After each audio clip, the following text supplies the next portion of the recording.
こんにちは、ペッパンダです。今日は崩壊スターレールで一旦も無駄にはしたくない、そんなあなたにソフトシステムを徹底解説検証していきます。これを理解することによって異物の選択、そして厳選に目標が持てるようになりますので、知っておいて損はないと思います。それでは見ていきましょう。まずは戦闘中の左の順番表を見ていきましょう。思ったことはありませんか？速度が重要なのはわかるけど、これって具体的にどうやって順番決めてるの？それを理解するにはまず順番表の行動値を表記させる必要があります。まずは携帯を開き、オプションを押して一番右のタブを押します。その後、選択中のキャラクターの行動値を表記を選択。次に表示を選択したら準備完了です。するとまた戦闘に入ると、順番表には詳しい行動値も表記されるようになりました。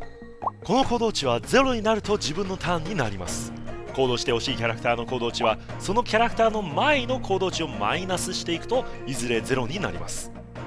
そして現在ターンが来ているキャラクターは行動を起こす前に次の予想順番の位置も見えます。さてここで問題なのは、予想順番が見えるのは嬉しいが、どれだけの速度を上げたら敵の前に順番を差し込めるのだろうか。そこでやっぱり気になってくるのは、異物のセット効果のプラス 6% ってどれくらいの効果が期待できるのか。そして異物のオプションステータスの1桁の速度アップで何が変わるのか。さらにはアスタの必殺で速度を上げたら何が変わるのか。まずは速度の基礎概念を解説してから見ていきたいと思います。ではここから速度の基礎概念を。まずはキャラのステータスで表記されている速度を記録します。テイウンの場合速度は133で、行動値はこの133をベースにして計算されていきます。そして具体的な行動値の計算方式は、1万から速度を割り、その結果が行動値になります。この場合テイウンの行動値は1万割る133なので 75.18 になります。戦闘中の順番表はこの行動値を四捨五入しているので、この行動値のブレ幅は1前後になるはずです。同じ計算方式で美月の速度は109から計算すると、美月の行動値は 91.74 になります。さて検証する行動値を計算できたところで、具体的な戦闘中の行動値を見てみましょう。テイウンは75、美月は92になっているはずなのですが、順番表には全く違う数値が書かれています。どうしてこうなっているのか。これを説明するには再度戦闘に入り直しますが、今回は戦闘に入った直後から必殺技を誰でもいいので連打します。これをすることにより行動値の表記は再計算する前の数値で見られるようになります。するとどうでしょう。今回は正確にテイウンが75、美月が92と表記されましたね。これにより行動値の計算は間違っていないことを証明することができました。これを理解した上で次の問題になります。では表記されている行動値はどこから来たのか。前回のスクショと照らし合わせてみると答えが見えてきます。そう、通常時に表記されている行動値は現在戦闘にいるメンバーの中で一番速い行動値をマイナスした数値になります。この場合ですとテイウンが一番速いので、テイウンの75をマイナスした状態になります。すると美月の素の行動値は92ですので、 75.18 をマイナスすると 16.82 になり、四捨五入すると17ですので、全ての数値が正確だと分かりました。さてさて、めちゃくちゃ時間かかりましたが、ここまでが速度の基礎知識となります。そしてここからは行動値の応用編に入ります。最初はヴェルドの金庫スキルや減速の効果に合わせて必要速度を調整する方法です。では具体的な例を見てみましょう。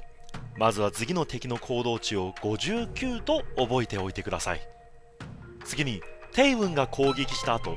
敵の行動値は43になっています。これはテイウンの次のヴェルドの行動値が現在17なので、 59-17 で本来42になるはずですが、先ほども言ったように実は小数点があるので四捨五入して43になっております。そして行動後のテイウンの行動値は59になりました。この状態から敵より早く動くには行動値を最低でも17上げる必要があります。では次はベルトのスキルダウンのスキルを使ってみましょう。ベルトのスキルは効果が命中すれば相手の速度を 10% 下げることができます。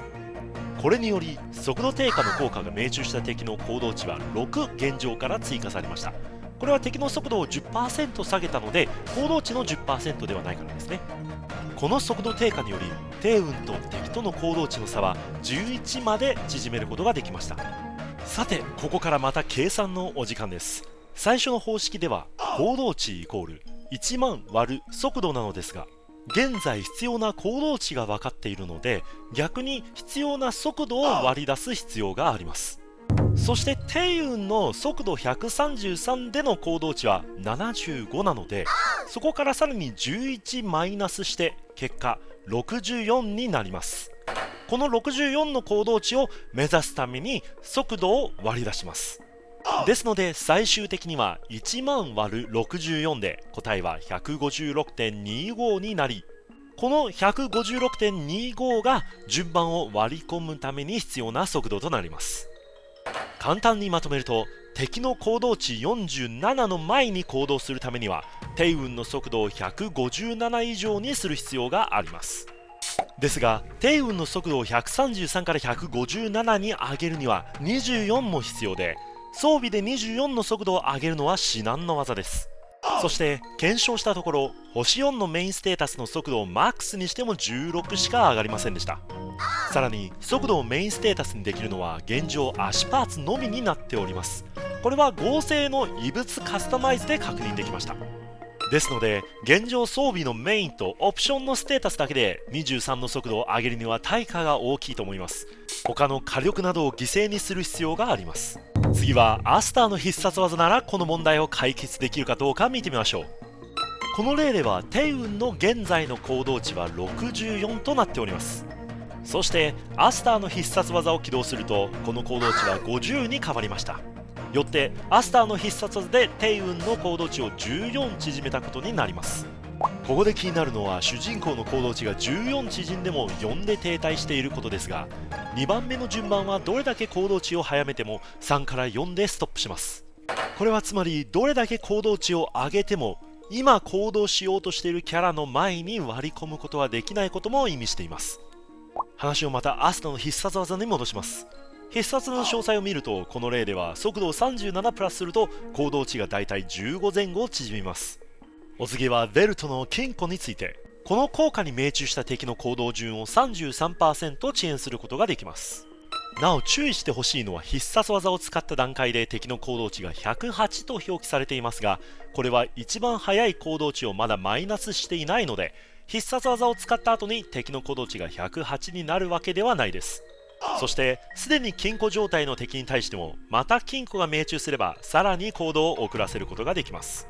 見ての通りベルトが必殺技を発動し効果が命中した敵だけ金庫状態でもさらに行動が遅延されています。先ほど行動値が108になるように表記されていましたが実際は38の行動値が増え総合的には68となっております。つまり金庫の重ね掛けはかなり有効ということですね。ベルトの必殺技を高速で回すことができればずっと敵のターンは来ないのかもしれません。次はベルトの戦闘スキルの速度低下について、このスキルは敵の速度を 10% 下げると先ほども言いましたが、この効果は金庫と違って重ね掛けはできません。ターンが伸びるだけです。この例では速度遅延デバフを持っている敵に再び速度遅延が命中した時、デバフ詳細を見ると速度低下のスタックはなくターンが2ターンに戻っているだけです。ですので速度遅延のスキルの再使用はご計画的に。最後にまとめに入りましょう。まず敵の速度にもよりますが、敵が行動する前に順番を挟めるようになる速度の期待値は160前後からです。これにより速度がすでに特化されているキャラや順番が回れば回るほど強いキャラ以外は無理に速度160前後を狙わなくても良いと思います。この検証の結果、ゼーレとアスタの強さの理由が証明されましたね。ゼーレとかもう速度190ぐらいいってますよ。やばすぎる。そしてゼーレは無突と二突では大きく速度に差がつきます。二突では速度が 50% アップなので本当にやばいです。次はアスターですが、必殺技をレベル10まで上げた時はなんと味方全体に速度プラス50です。そうです、50です。これなら味方全員速度160超えを期待できますので、ほぼ全員が敵の攻撃前にまたターンが回ってきます。アスター所長やばいっす。そしてついでにアスタの必殺技で全員の速度が120超えるのでオーブメントの追加効果が入るのも強いです。では装備で速度を上げる意味がないのかというとそうでもありません。結論その2、長期のターン数で見れば速度が上がれば上がるほど早めにターンが回ってくるので間違いではないです。最後に重要なポイントを一つ、低運などのバフキャラはゼーレなどの DPS キャラが動く前にバフをかける必要があるのでゼーレより速くなる必要があります。そういう時にこそ異物のオプションステータスに速度を入れて調整してみてください。ゼーレは最終的には速度190を超えるすごい速度ではありますが戦闘に入った直後なら120前後に抑えられるはずです。ですので1桁の速度アップでも効果を期待できる時が多いです。という感じで今回の解説は以上となります。ここまで見てくださった皆様本当にありがとうございました。これからも崩壊スターレールで何かシェアできるものを発見次第動画を作っていきますので、もしよろしければ高評価とチャンネル登録の方もお願いいたします。それでは皆様また次回の動画でお会いいたしましょう。以上、鉄板だからでした。ではではです。